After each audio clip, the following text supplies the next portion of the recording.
합니다. 성령 하나님께서 이 시간도 저희들과 함께 해주셔서 듣는 자나 전하는 자는 빛짝 안에 큰 은혜가 될 수 있도록 하나님 은총을 더하여 주시옵소서. 하나님의 말씀을 가감없이 이렇게 혼잡하게 하지 아니하고 완전히 전할 수 있도록 입술을 주장하여 주시고 마음을 주장하여 주옵소서. 예수님 이름으로 감사하며 기도드립니다. 아멘. 우리 인사하죠. 네. 지난주에 부활절이었는데, 부활절 인사로 오늘 하겠습니다. 한 주 지났지만, 부활절 인사는 전통적으로 이렇게 합니다. 원어로 하면 좋겠지만, 원어로 하지 않겠습니다. 사회자가요, 예수께서 살아나셨습니다. 그러면, 우리 청중은 진실로 살아나셨습니다. 이렇게 하거든요. 제가 볼게요. 예수님이 살아나셨습니다. 진실로 살아나셨습니다. 아멘. 네, 예수님 진실로 살아나셨죠. 그렇게 믿는 줄 믿습니다. 네. 흔히 우리는 그렇게 말하죠. 예수님을 믿어도 좀 적당하게 믿어라. 왜 그렇게 푹 빠져가지고 미친 듯이 그렇게 믿냐. 좀 적당하게 믿어라. 그렇게 말씀하지 않습니까? 근데 그렇게 이제 저도 주위에서 그런 말을 듣고 또 저희 부모님도 적당히 좀 믿으면 좋겠다 그렇게 하셨는데 그렇게 말하는 이유가 있는 것 같아요. 좀 적당히 믿어라. 너무 빠지지 말고 그렇게 믿어라 그렇게 하는데요. 그렇게 말한 근거는 아마 믿어도 너무 광신도처럼 막 이렇게 비상식적으로 말상식하게 막 그렇게 믿는 것에 대해서 좀 염려스러워서 그렇게 말하지 않느냐 싶어요. 예를 들면 자기는 믿음으로 살기 때문에 감기 들려도 나는 감기약도 안 먹어. 그냥 기도로 나을 거야. 그렇게 해서 감기약뿐만 아니라 일반 약도 먹지 않는 사람들. 하나님께서 약도 우리에게 이렇게 하나님이 주셨잖아요. 그 약도 먹어야 되는데요. 그렇게 지나치게 상식을 초월해서 그렇게 하는 것에 대해서 이제 좀 충고하는 말이겠죠. 그러나 한편으로서는요, 우리가 늘 상식적인 범위에서만 머물러서, 나는 미치지 않아야지, 나는 빠지지 않아야지, 이렇게 조심스럽게. 물론 그런 게 있어야 되지만, 그러면서 늘 어떤 선을 넘지 못하고 그 상식 선에서만 믿는다면 그것도 올바른 믿음은 아닌 것 같아요. 어떻게 보면 가짜 믿음이잖아요. 그런 척, 믿어주는 척 이렇게 하는 믿음. 여러분 사실 빠지지 않고요 이렇게 믿는다는 것 불가능하잖아요. 예를 들면 수영을 배운다 그러면 맨날 인원으로 수영을 이렇게 배우고 나는 물에 빠지지 않을까 절대 빠지지 않아 그렇게 해가지고 수영 배워집니까? 빠져야 배워지는 거죠. 아니 수박 맛을 연구를 해요. 수없이 연구를 합니다. 줄 이렇게 구워놓고 이렇게 구워놓고 그런데 연구만 해가지고 수박 맛을 압니까? 먹어봐야 알잖아요. 네. 믿음의 그것도 마찬가지예요. 우리가요 제가 말했지만 좀 사실 어려운 것도 있고요 좀 두려운 것도 있지만 그러나 과감하게 좀 여기에 빠져서 믿고 맡기고 이렇게 들어가야 그 은혜의 세계, 영의 세계라고 그러는데 그런 세계가 우리가 알지 못하는 그런 세계가 있지 않습니까? 일반 상식을 초월하는 세계가 있잖아요, 분명히. 근데 거기에 이렇게 들어가야, 맞아야 그 은혜를 맛보는 줄로 믿습니다. 그런데 사실 또 두렵기도 하고요. 이렇게 하다가 내가 미친 거 아니야? 이런 생각도 들기도 하고 잘못된 거 어떻게 하지? 그런 생각도 드는 건 사실이지 않습니까? 그렇기 때문에 사실 믿음의 선배들에게 물어보고 또 기아씨 목사님에게 이런 때는 어떻게 합니까? 이렇게 물어보기도 하는 것은 참 중요한 것 같아요. 특별히 이 말씀에 확실하게 설 때에 우리의 믿음의 그 근거가 말씀으로 확실하게 설 때에 이런 두려움을 극복할 수 있습니다. 우리에게는요, 체험도 있고요.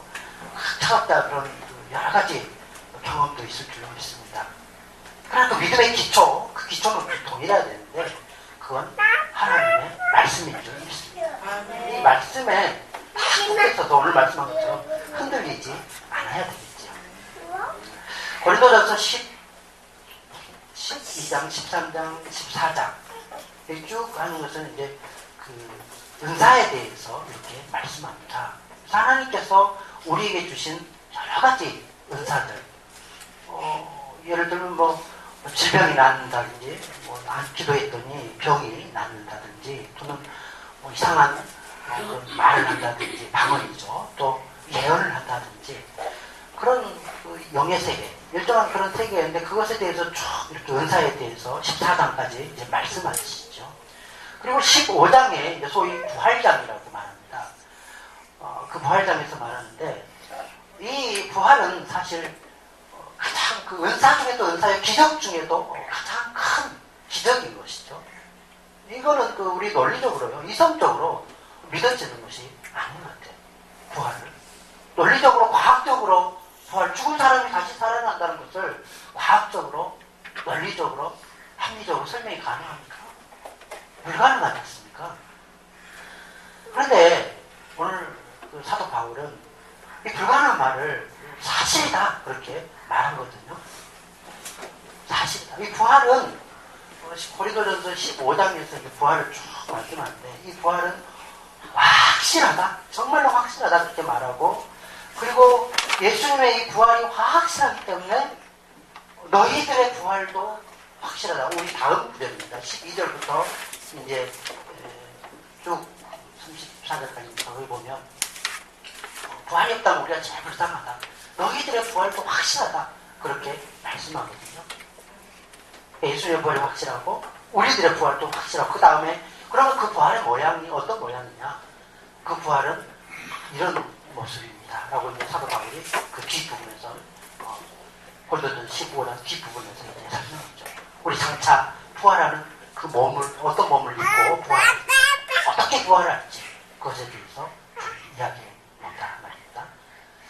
그래서 15장을 좀 부활이 궁금하신 분들은 좀 자세히 읽어보시면 장차 우리가 어떤 모습으로 부활하게 될지 그런 모습까지도 말씀해 주는 것을 알 수 있습니다.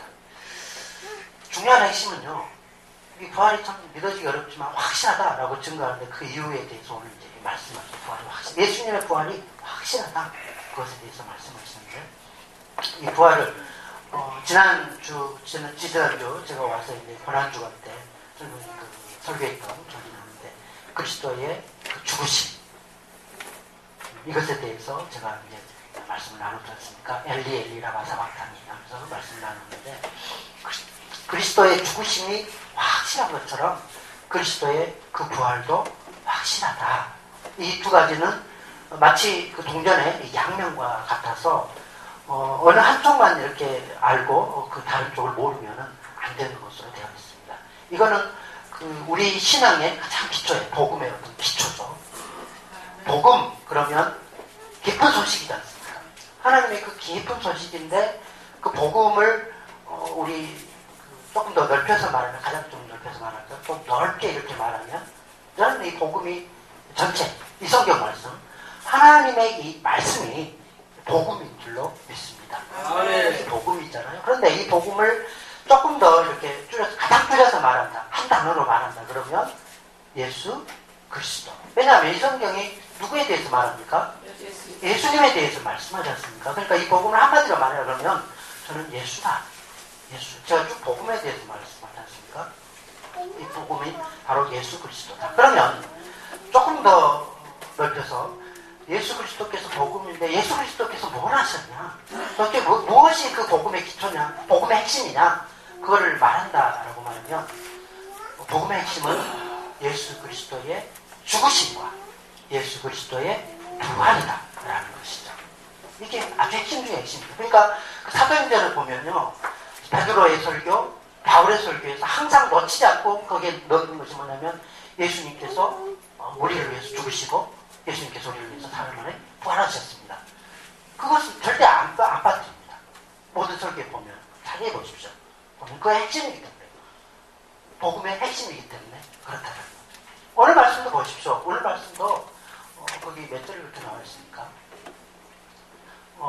3절 4절이죠. 성경대로 우리 죄를 위해서 예수님께서 죽으시고 또 성경대로 예수님께서 우리를 위해서 부활하셨느니라. 이게 복음의 핵심이기 때문에 그걸 빠뜨리지 않는다라는 것입니다. 어떻게 보면 이것이 그 구원받는 믿음이다라고 말할 수 있죠. 이 두 가지가 아주 그 균형을 잡아야 돼요. 저 같은 경우는 믿을 때 이 부활에 대한 어떤 그 믿음이 부족했던 것을 경험합니다. 그러니까 사역이 나오기 전에 평신도 했을 때 그때 이제 저는 예수 그리스도의 그 십자가에 대한 사랑 그것에 대해서 깊이 묵상을 했지만 부활에 대해서는 묵상을 잘했고 그것에 대해서 이렇게 알지 못했는데요. 이 두 가지가 사실은 아주 그 균형 있게 설교도 그렇게 이루어져야 되고 우리 믿음도 그렇게 되어져야 한다는 거죠. 예수 그리스도의 십자가를 생각하면 예수 그리스도의 십자가 없이 그냥 뭐 부활 신앙이 있고 뭐 어떤 일반적인 그런 신앙을 갖는다. 그러면 어떤 죄에 대한 심각성이라든지 예수 그리스도의 그 고난의 신비 이런 것들에 대해서는 무지하게 되겠죠. 죄를 알지 못하는 것은 거의 뭐 신앙에 대해서 모른다는 것과 마찬가지 않습니까? 또 부활에 대해서 소홀합니다. 그거는 아주 중요한 또 한 절반을 놓치고 있는 거죠. 그 예수 그리스도의 부활 그걸 통해서 어떤 그 신앙의 담력과 능력과 하나님의 영광 이런 것들을 이제 알게 되거든요. 그래서 그 예수님의 죽으신 예수 그리스도의 부활하신 이게 그 동일하게 같이요 우리가 늘 함께 생각해야 한다는 것입니다. 저는 그 예수 그리스도의 죽으심을 통해서는 십자가를 통해서는 하나님 앞에 우리가 어떻게 서야 하는지 어떻게 거룩한 모습으로 그 십자가 앞에 나의 죄를 내놓고 나의 죄 때문에 그렇게 고난당한 것이 그분 앞에 설 때에는 그 두렵고 떨림과 그 경외함으로 그 앞에 설 수밖에 없어요. 두렵고 떨림과 경외함으로 그 앞에 서는 그 모습. 그래서 저희 교회, 저희 독일 교회는요, 오른쪽에는 여호와를 경외함이 너희 보배니라. 십자가를 기억하는 그거죠. 다른 한편에는 이쪽에는요, 여호와를 기뻐하라. 이것이 너희의 힘이다. 이렇게 기록해 놨습니다. 그리스도의 그 부활의 영광, 여기에서 우리가 힘을 얻고 하나님을 기뻐하며 감사하며 찬양할 수 있다라는 것이잖아요. 그래서 이걸 늘 동시에 같이 하는 거죠. 그래서 그 경외함과 기쁨이 동시에 있기 위해서는 하나님의 죽으심과 하나님의 부활하심, 예수 그리스도의 부활하심 이걸 동시에 같이 생각해야 한다라는 것입니다. 그래서 오늘 말씀에 보면 15장 1, 2절 말씀 같이 한번 읽어보도록 하겠습니다. 오늘 말씀을 잘 들으시면 그 말씀 안에서 말씀으로 우리의 신앙의 기초를 굳게 할 줄로 믿습니다. 같이 읽어보죠. 형제들아 내가 너희에게 전하는 복음을 너희에게 알게 하노니 이는 너희가 받은 것이요 또 그 가운데 선 것이다. 너희가 만일 내가 전한 그 말을 굳게 지키고 헛되이 믿지 아니하였으면 그로 말미암아 구원을 받으리라. 구원을 받으리라. 여러분 구원 받는다고 뭐라 그랬습니까? 뭘 어떻게 하면 구원 받는다고요? 말씀을 굳게 잡아요. 헛되이 믿지 않아요. 그러니까 계속 강조되는 게 흔들어 서라. 말씀을 굳게 서라. 딱 서라. 그리고 흔들리지 말고 굳게 서서 헛되이 믿지 아니해야 된다. 굳게 서라. 그렇게 말씀합니다. 그 굳게 서는 믿음, 그게 복음인데요. 복음에 굳게 서라. 그렇게 말씀하지 않습니까? 그리고 나서 3, 4절에 그 복음이 뭐냐? 예수 그리스도께서 우리를 위해 죽으시고 나를 위해서 죽으시고 나를 위해서 부활하셨다. 그 사실에 조금 더 흔들리지 말고 굳게 서라. 그러면 뭐 한다고요? 그러면 구원을 받으리라. 구원 받는 것이요. 어떤 체험이나 어떤 뭐 그런 것에 의해서 구원 받는 것이 아니라 이 믿음에 굳게 설 때에 구원을 받은 줄 믿습니다. 예수 그리스도께서 나를 위해서 우리를 위해서 불렀는데 나를 위해서 죽으시고 또 나를 위해서 부활하셨다. 이게 확실하게 믿어져야 된다는 것입니다. 흔들려서는 안 된다는 거예요. 여러분 그렇게 믿어지십니까? 여기 구원의 기초예요. 어떻게 보면 이게 끝까지 가야 돼요. 죽을 때까지 이거를 흔들리지 않아야 됩니다. 예수님께서 확실하게 부활하셨다. 특별히 부활. 확실하게 부활하셨다. 이것이 사실이다. 막연히 그냥 살아났겠지 정도가 아니라 확실하게 이거를 알아야 한다는 거예요. 체험적으로 아니라 말씀에 근거했어요. 말씀에 근거했어요. 이 말씀이 그렇게 말하기 때문에 확실하게 흔들림 없이 하여야 한다는 거죠. 사실 여러분 믿음, 구원요 막 어려운 거 아니라고 생각합니다. 우리가 구원 받을까 지금 죽으면 천국 갈까 고민은 하지만요. 그러나 성경이 말하는 그 구원은 뭐 그렇게 복잡하지 않습니다. 어떻게 구원받죠? 믿음으로 구원받는다고 그러잖아요. 단순한 믿음이에요. 예수께서 나를 위해 죽으시고 나를 위해서 부활하셨다. 이게 믿어지다라는 거죠. 단순하게 그냥 믿어지는 것입니다. 복잡하게 뭐 시험 봐서 박사들만 서울대 앞에 나온 사람만 구원받는다면 누가 구원받겠습니까? 똑똑한 사람만 구원받는다면 다 시골에서 17년 동안 하신 분들은 뭐 그 평생을 그렇게 예수님 위해서 기도하고 그렇게 하시는데 그런 사람 구원받지 못한다면 되겠어요? 구원받는 것은 믿음은요 좀 단순하다고 생각합니다. 마음으로 믿어? 의로 입으로 시인하여? 그러니 마음으로 믿어지고요. 네, 예수님 믿습니다. 예수님 나의 주인이십니다. 고백할 때 구원받는 줄 믿습니다. 그렇게 어렵지 않습니다. 그러나요, 여러분 우리가 이걸 구원 이렇게 쉽게 받고요. 그냥 선물로 은혜로 이렇게 받지만요. 그러나 이 구원이 값싼 구원이 아닙니다.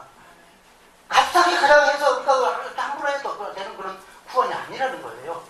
하나님 편에서는요 어마어마한 값을 지불하시고 우리를 구원하신 거예요. 여러분 돈 좋아하시죠? 제가 돈으로 계산해 보니까요 1만 달란트라고 빚졌다고 그러는데 그 1만 달란트 주고 우리 그 뒤에 빚이 1만 달란트 이상인데 그 1만 달란트 주고 우리를 구원했다고 그러는데요 1만 달란트를 계산해 보니까 4조 정도 되더라고요. 4조. 그런데 이것도 그 은 1만 달란트죠. 금이 1만 달란트다 그러면 15배 정도 뭐 몇 조 정도 그러면 50조 정도 됩니까? 어마어마한 돈 아닙니까? 한 사람을 구원하는데 그 정도 들었다라는 것이잖아요. 그런데 제가 뭐 굳이 그렇게 돈으로 계산해서 말한 것이지 사실 한 영혼이 천하보다 귀하다고 그러잖아요. 그러니까 그 돈으로 그 값으로 따질 수 없는 거예요. 예수 그리스도의 피값이 그렇게 소중하다라는 거 아니겠습니까? 그리스도의 그 보혈의 공로로 말미암아서 예수 그리스도의 그 피 흘림으로 말미암아서 우리 모든 죄를 용서하시고 우리를 구원하셨는데 내 죄를 위해서 예수님께서 그렇게 죽으셨는데 그 값을 예수님께서 대신 치르셨다는 거예요. 얼마나 소중하고 귀하냐라는 것이죠. 그래서요 히브리서에 보면 이 구원을 작은 구원이라고 그러지 않고 큰 구원이다. 큰 구원이다. 이 큰 구원을 너희가 소비하게 하면 어찌서리요 어찌서리요. 가볍게 생각하고 그 구원을 귀하게 여기지 아니하고 함부로 그렇게 해서 되겠느냐. 그렇게 말씀합니다. 우리에게 주신 구원이요 그냥요 값없이 선물로 은혜로 받지만 하나님의 엄청난 값을 지불하시고 우리에게 주신 소중하고도 귀하고 큰 구원인 줄로 믿습니다. 그렇게 하라고 말씀합니다. 그렇게 믿고 조금 더 흔들리지 말아라. 흔들리지 말아라. 그렇게 말씀하고 있지 않습니까?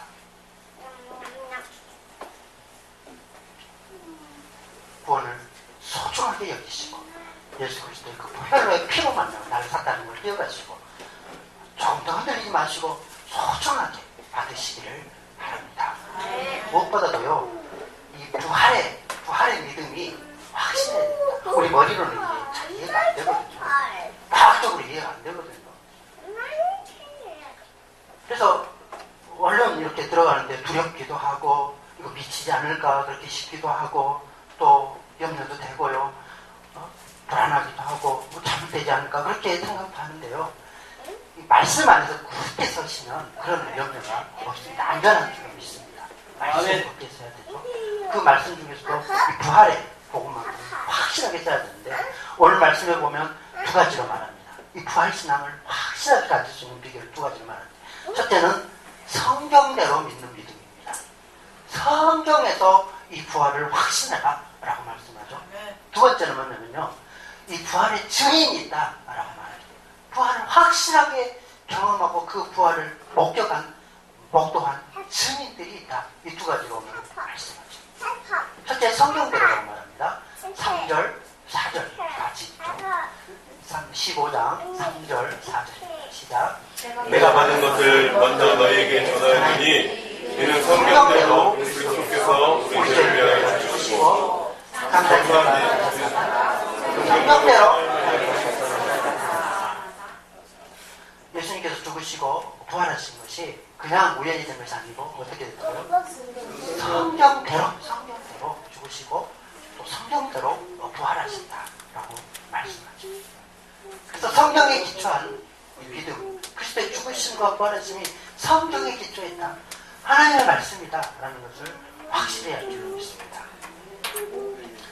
저는요, 여기서 말하는 이 성경은 구약인 줄로 믿습니다. 그죠? 신약이 나오기 전이니까 구약 성경에 예수 그리스도의 죽으심과 예수 그리스도의 그 부활하심이 이미 기록되어 있고, 예수님께서도 설명하실 때, 그 성경을 설명하실 때 이 부활이, 이 죽음이 곧 나에 대해서 증거하는 것이고 이것이 부활이다, 이렇게 쭉 설명하신 줄로 믿습니다. 그 이미 구약 성경에 예수님 죽으심과 부활하심이 다 예언해놨고 그대로 성취되었다라는 것이죠. 우리가 지난번에 살펴봤듯이 엘리엘리라고 하는 십자가에서 그 죽으시면서 외치신 그 외침까지도 말씀, 구약 말씀에 대한 성취였다라는 것을 살펴봤지 않습니까? 그러니까 그 말씀이, 구약 말씀이 예수 그리스도를 증거하고 죽으심과 부활하심을 증거한다. 신약, 우리는 이제 신약 시대이기 때문에 신약에서도 그리스도의 그 말씀이 증거하는 줄로 믿습니다.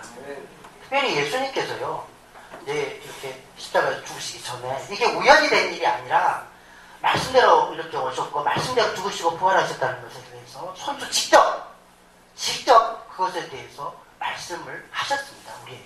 그래서 흔히 이제 3차 예언이다, 그렇게 말씀하지 않습니까? 3차례에 걸쳐서 예수님께서 사역을 하는 중간중간에 내가 십자가에 죽을 것이고 그리고 부활할 거야, 이것을 이렇게 여러 번 말씀하셨습니다. 그걸 3차례 이렇게 말씀하셨는데, 사실은요 3번만 말씀하신 것이 아니라 수차례 그렇게 말씀하셨고, 비유로 말씀하셨고, 요나의 비유를 통해서 말씀하셨고, 그 여러 가지 말씀을 하셨는데, 그 중에서도 이제 연구된 바로 3차에 걸쳐서는 정확하게 말씀하셨다라고 증거하죠. 이건 우리의 부활신앙에 도움이 되는 줄로 믿습니다. 그래서 찾아보도록 하겠습니다. 첫째는 그 마태복음 16장 21절 말씀입니다. 마태복음 16장에 보면 그 사도 베드로가 이제 사도 베드로가 신앙 고백하는 내용이 나오죠. 바로 주는 그리스도시요 살아계신 하나님의 아들이십니다. 그렇게 신앙 고백을 하고 그걸 듣고 나서 예수님께서 바로 이어서 하신 말씀이 내가 십자가에 죽을 것이고 그리고 부활하실 것이다, 그걸 말씀하셨습니다. 21절 말씀이죠. 우리 같이 읽겠습니다. 시작.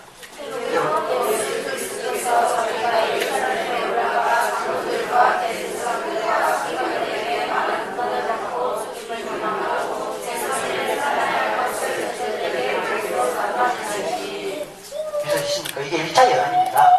예수님께서 지금 십자가에 죽을 것이고 3일 만에 살아날 것이다, 이것을 직접 증거하신 말씀이라는 거예요. 이게 1차 예언이고요. 두 번째 예언은 마태복음 17장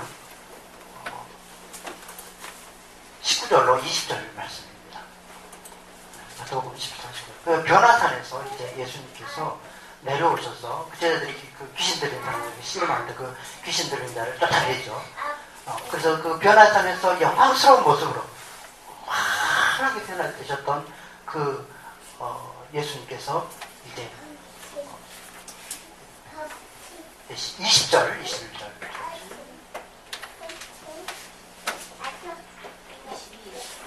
22, 23 미안합니다. 제가 조금 잘못했어요. 22절, 23절 그 귀신 들린 자를 쫓겨내고 바로 하신 말씀이 이제 예수님께서 두 번째 2차 예언하셨던 그 내용이다 라고 말하죠. 마태복음 17장 22절 23절입니다. 같이 읽죠. 시작. 갈릴리에 모일 때 예수께서 제자들에게 이르시되 인자가 장차 사람들의 손에 넘겨져서 죽임을 당하고 제3일에 살아나리라 하시니 제자들이 매우 사람들은요, 예수님께서 힘이 없으셔서 이렇게 실패해서 십자가 지고 죽으셨다 그렇게 말하는데, 우리가 이 말씀을 보면 그게 아니라는 게 바로 입증되는 겁니다.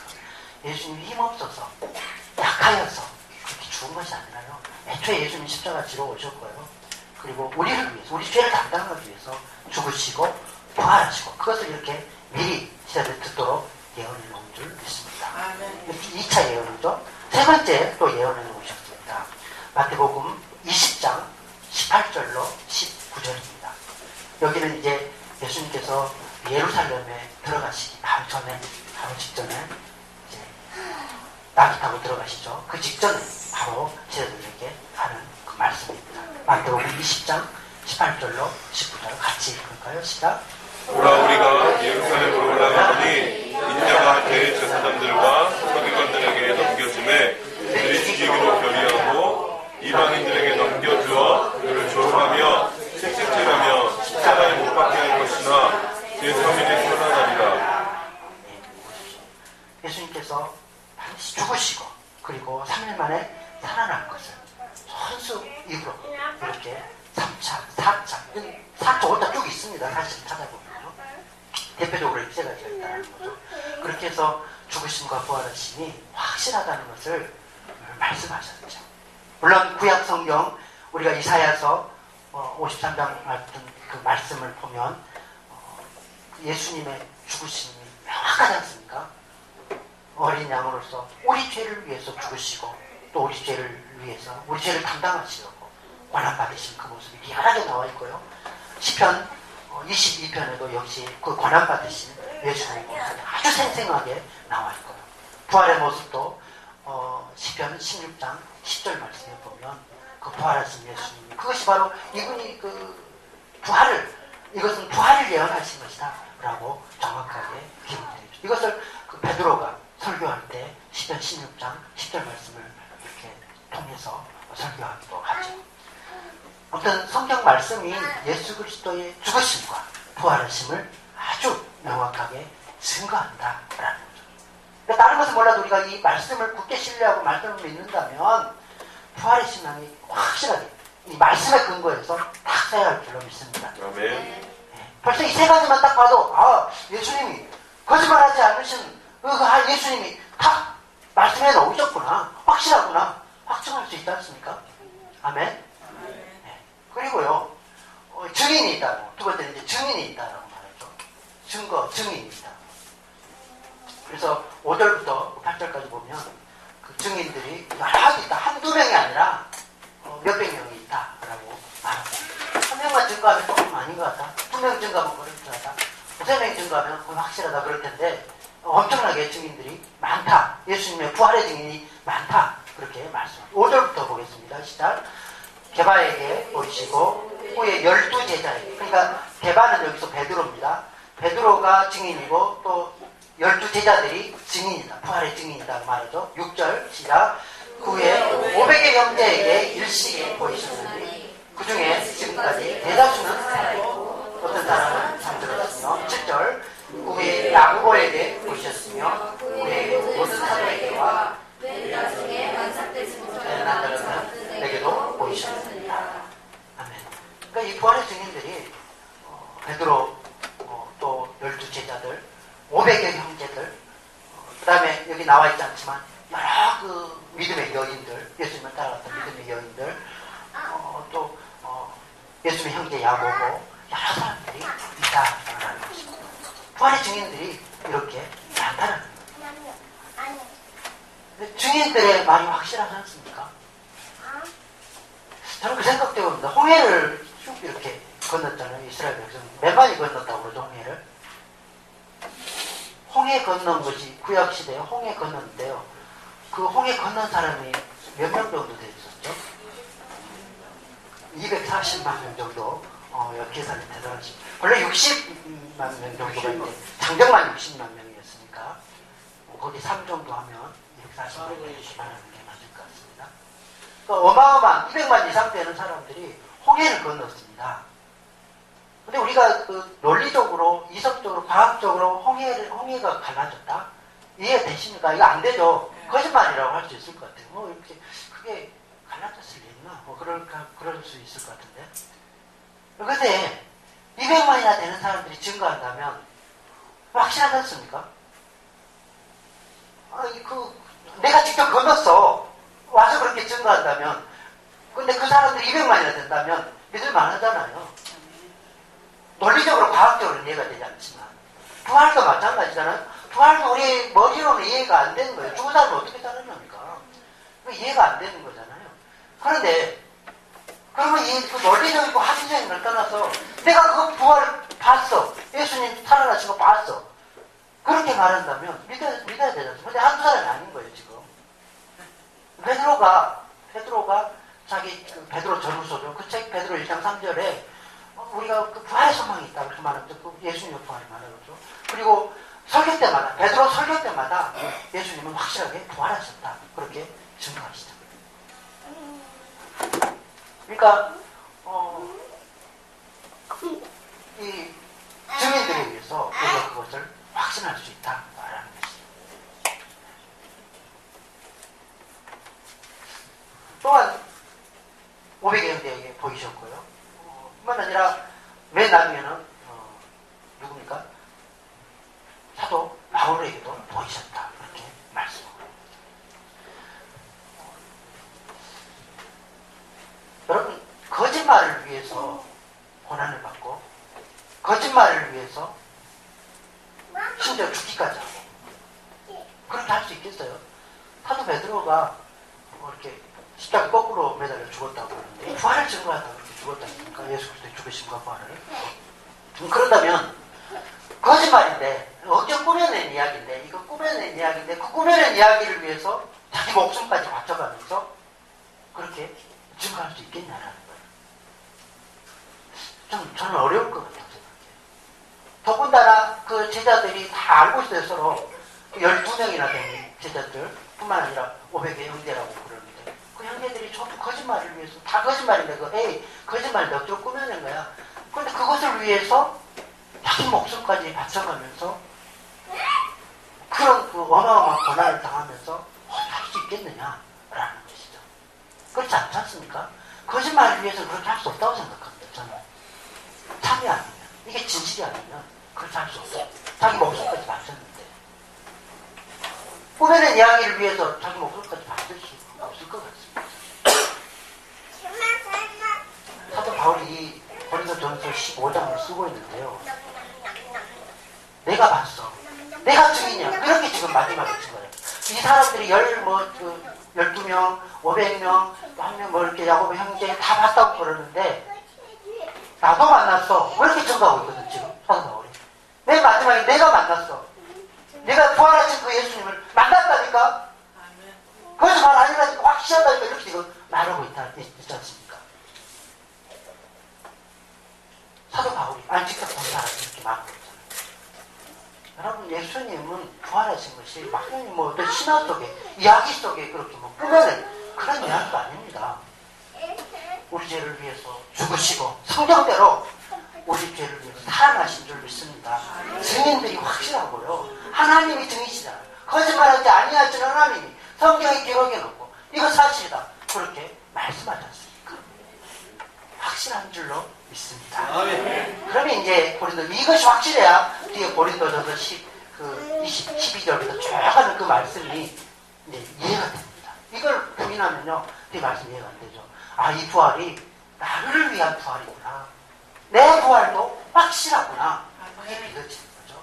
그리고 그 부활이 얼마나 영광스러운지 이 미천한 벌레 같은 내가 그 나비처럼 그 영광스러운 그 부활의 몸, 새로운 그 영광스러운 그 부활의 몸을 할 수 있다. 어마어마한 은혜잖아요. 그걸 지금 바울이 말하는 것입니다. 바울이 목숨 바쳐서요 증거하고 이렇게 했는데 그것도 하나님의 은혜였다. 내가 이 큰 구원, 영광스러운 구원을 받게 된 것은 전적으로 하나님의 은혜입니다. 내가 한 것도 아무것도 없습니다.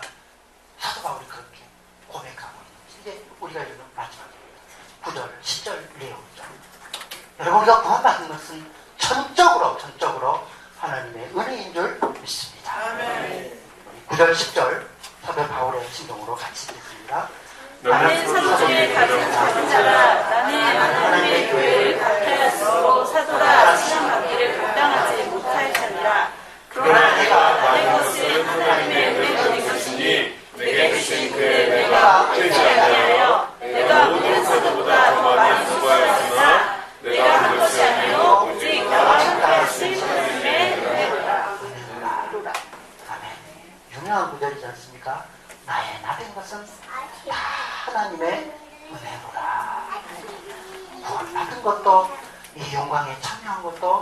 하나님의 은혜로 되었노라.